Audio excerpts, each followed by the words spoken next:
Here's one of the few ways I've noticed how God operates when it comes to changing and transforming and renewing your mind and your heart. And one of the things is changing your identity, calling you forward before you're even ready for this new transformation, this new journey, or this new season. A lot of times, He would also do really the opposite, which is isolate you so that He can form you and shape you into the person that you need to be in order to sustain the thing that He wants and desires for your life, for your purpose, and just overall for your health, for your relationship, your finances, all the things that you are seeking. While both seem kind of contradictory and should be simplified for some people, right? I'm going to explain both of them in neuroscientific terms and how the brain functions and how God even knows the way that we work more than we do. Okay, so number one is calling you forward into the identity before you're actually ready. This is something that you see people practice a lot in the manifestation spiritual community, but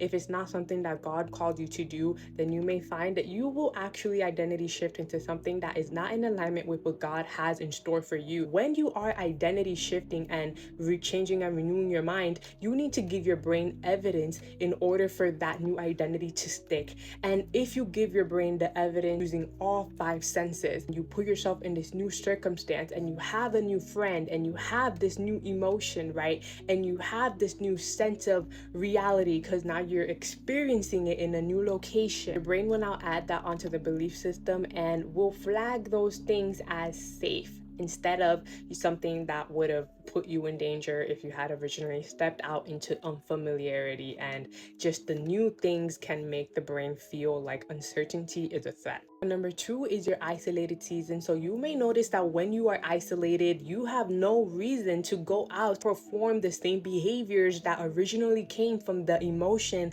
of feeling unsafe, of feeling uncomfortable, of feeling like lack thereof, of feeling unworthy, insecure. The more you elongate the behavioral response from the emotional activation, the likelier you are to have that neural pathway turn offline, and God is now able to work with you because now you are more receptive to change and you have less barriers against it.